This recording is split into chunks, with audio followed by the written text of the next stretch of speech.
আসসালামু আলাইকুম, welcome back to another video. So আজকের ভিডিওতে মেইনলি আমরা খুবই অদ্ভুত একটা টপিকস এটা হচ্ছে আমি একটা কোর্সও পাইছিলাম প্লাস আরকি এই বিষয়ে কিছু আর্টিকেলও পাইছিলাম। মিললে ফিরলে মেথড বা ফিরলে মেথড আপনি যেভাবে উচ্চারণ করেন আমি নিজেও জানি না এটার সঠিক উচ্চারণটা কি হতে পারে। যাই হোক, সো এই বিষয়টা আসলে মানে বাট এটা না ইফেক্টিভ প্লাস কার্যকর, ঠিক আছে? এবং প্রুভেন বলা যায় মোটামুটিভাবে। আসলে মার্কেটিং কিন্তু কোনো কিছুই একবার এক্সাক্ট প্রুভেন না, বাট ইফেক্টিভ এইটুকু বলতে পারি। এখন এই জিনিসটা কি? আমরা এটা একটু জানি। এটা হচ্ছে আপনি একটা যখন ই-কমার্স ওয়েবসাইট লঞ্চ করতেছেন, আপনি ট্রাই করতে পারেন একটা ব্লগ রাখতে। নরমাল এটা কি ই-কমার্সে কি হয়?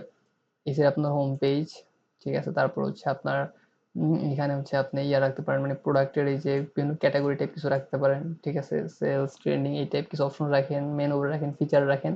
দেন সাইডে আপনি হচ্ছে একটা ব্লগ সাইট রাখেন।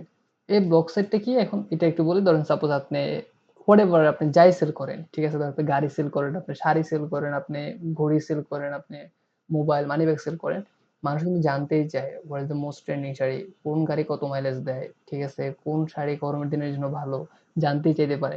ধরেন হচ্ছে মেয়েরা শাড়ি পোশাক-আশাক নিয়ে ভালো জানে, ছেলেরা জানে না। এখন সে গিফট করতে চায়, ঠিক আছে? সে কিন্তু এই বিষয়ে একটু হলেও যেহেতু বর্তমান যুগের ছেলেমেয়েরা একটু হলেও এই বিষয়ে ঘাটাঘাটি করবে।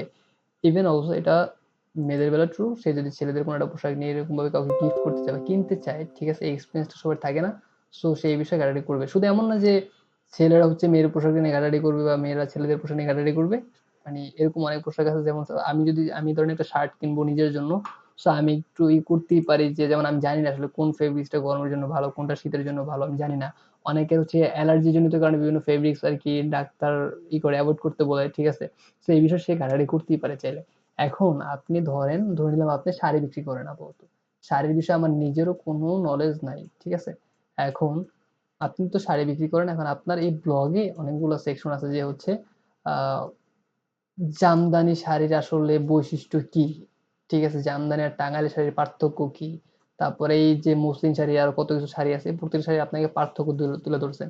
এরপরে কোনটা একবারে রিয়াল জামদানি শাড়ি কিভাবে বুঝতে হয় আপনি এটা তুলে ধরছেন, ঠিক আছে?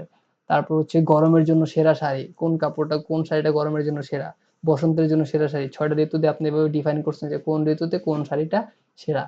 এখন আপনি কি করলেন? এই যে একেকটা সেকশনের জন্য, ঠিক আছে? এই ব্লগের ভিতরে আপনি আরো কিছু পেজ ক্রিয়েট করতে পারেন। এই একেকটা সেকশনের জন্য আপনি কি করলেন? $১ দিয়ে একটা ট্রাফিক এড রান করলেন। ঠিক আছে? একটা সেকশনের জন্য $১, ৩-৪ টা সেকশন ধরেন এরকম $১, ২, $৩ করে যাইতেছে আপনার, রান করলেন। সো একটা মানুষ এখানে আসবে, আইসা হচ্ছে এই ধরেন ব্লগটা পড়বে। ১০০ জন আসলে সবাই তো পড়বে না। ব্লগটা পড়বে, পড়ার পর হচ্ছে আপনার এখান থেকে কি বলে এটাকে, এই ব্লগটা পড়ার পরে সে ধরেন ১০০ জন আসছে, ১০ জন যদি পড়ে সে আরো কিছু ব্লগে যাবে। সে আপনার প্রতি একটা ট্রাস্ট বিল্ড হবে, লয়াল কাস্টমার হবে। ইন ফিউচার সে আপনার কাস্টমার হবে। ইভেন এটা যদি আপনি ধরেন 6 মান্থ আপনি কন্টিনিউ করেন, দেখবেন আপনার বিজনেস এটা অনেকটা চেঞ্জ আনবে। ঠিক আছে? সো খুবই সিম্পল একটা টেকনিক বা ট্রিক, বাট এটা আসলে ওয়ার্ক করে মোটামুটি ম্যাক্সিমাম টাইম। সো আপনি এটা একটু ট্রাই করে দেখতে পারেন। ভিডিওটা এই পর্যন্তই। Thank you. টাটা, আল্লাহ হাফেজ।